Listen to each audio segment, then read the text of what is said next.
పార్వతీపురం మన్యం జిల్లాలో కూటమి ఎంపీ అభ్యర్థి కొత్తపల్లి గీత పర్యటించారు.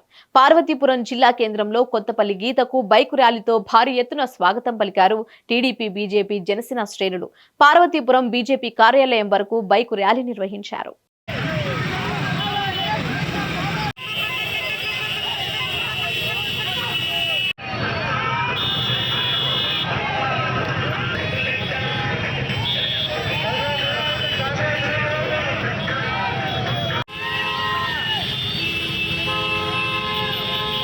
అనంతరం మీడియా సమావేశంలో మాట్లాడుతూ తాను ఎస్టీ కాదని వ్యాఖ్యానించిన వారిపై ఘాటుగా స్పందించారు కొత్తపల్లి గీత.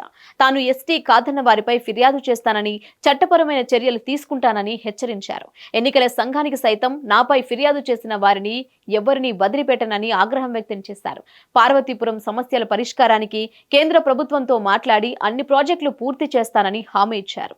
ఆంధ్రప్రదేశ్ అభివృద్ధి కోసం, సంక్షేమం కోసం చిత్తశుద్ధితో ఈ కూటమి పనిచేస్తుందని చెప్పడం జరిగింది. అలాగే ఇంతకు ముందు ఏమైనా చిన్న చిన్న గ్యాప్స్ ఉన్నా కూడా అందరూ కూడా కలిసి ఈరోజు చూస్తే కూటమిలో ఉన్న ప్రతి పార్టీ ముగ్గురు కూడా ఎలాంటి తారతమ్యం లేకుండా ఇప్పుడు మనం చూస్తున్నాం. ఒక రావణాసురుడి పరిపాలన, ఒక రాక్షస పరిపాలన మనకు జరుగుతుంది. కాబట్టి ఆ రాక్షస పరిపాలన, రాక్షసుని ఇంటికి పంపించడానికి, ఇప్పుడు 10 తలల రావణాసురుడిని వధించడానికి ఎలాగైతే రాముడు, లక్ష్మణుడు, శత్రుఘ్నుడు అలాగే వానర సేన అంతా కూడా కూడొచ్చారో, అంటే నేను ఒక్కడిని అందరూ 100 మంది ఉన్నారన్నారు. అందుకే రాక్షసులు కాబట్టి ఒక్కళ్ళు సరిపోరు. అందరూ కలిసి, ప్రజలందరితో కలిసి మమేకమై ఈరోజు ప్రజలందరూ కూడా ఒక నిర్ణయం తీసుకున్నారు. ఈ రాక్షస ప్రభుత్వం నుంచి ప్రజలు వాళ్ళు కాపాడుకోవాలని దానికి కూటమికి బ్రహ్మరథం పడుతున్నారు. ప్రతి ఒక్కళ్ళు కూడా ఈరోజు రాష్ట్ర అభివృద్ధి కోరుకునే ప్రతి ఒక్కరు కూడా ఈ కూటమి కోటేస్తారని మేము నమ్ముతున్నాం. ఇదే స్ఫూర్తితో ఇంకా రానున్న 40 రోజుల్లో కూడా ప్రజల్లోకి ప్రభుత్వ వైఫల్యాలు కానీ, మేమేం చేయబోతున్నాం అన్న మా ఉమ్మడి మేనిఫెస్టో కానీ ప్రజల్లోకి తీసుకెళ్ళడం జరుగుతుంది. ఈరోజు మనం చూస్తే దేశంలో నరేంద్ర మోడీ గారి నాయకత్వంలో మన దేశం ఒక విశ్వగురువుగా నిలబడిన పరిస్థితి మనం చూస్తున్నాం.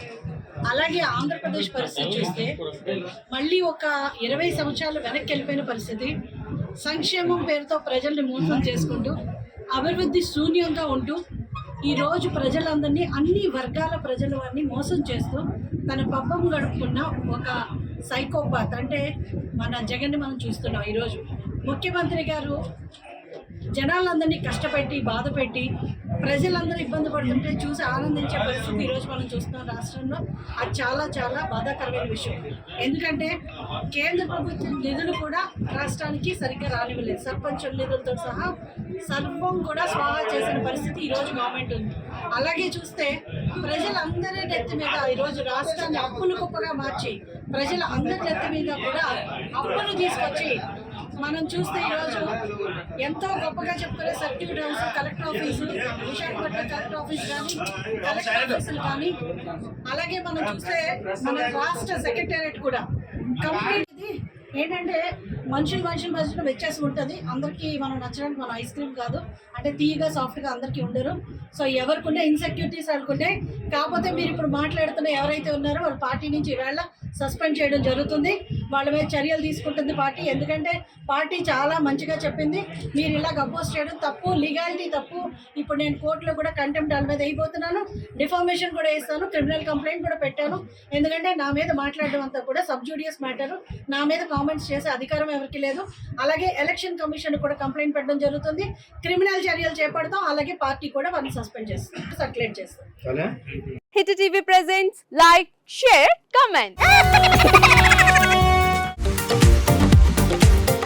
టీవీ వాళ్ళకు కూడా నేను ఒక సర్ప్రైజ్ ఇద్దాం అనుకుంటున్నాను. మీరు మాత్రమే జెస్సీ ఎందుకు అయ్యారు? ఇలాంటి అమ్మాయిలకి పిలవడానికి బాగుంటుంది. చందు సాయికి like you and have a, జనాలకి ఒక పేరు నచ్చిందంటే దీనికి ఒక ప్రాసెస్ ఉంటుంది. ఎందుకు ప్రాసెస్? డైరెక్ట్‌గా వెళ్ళిపోదాం. ఏదైనా ఒకటి మర్చిపోయినావా నువ్వు? ఏం మర్చిపోయావు? ఏదో ఆ టైంకి మన సుడి బాగుంటే ఎవరన్నా చూపిస్తే రాయగలం కానీ డోర్ టు డోర్ సేల్స్ చేసేవాళ్ళు. శారీ వస్తుంది, శారీలో వెనకాల కట్టుకుని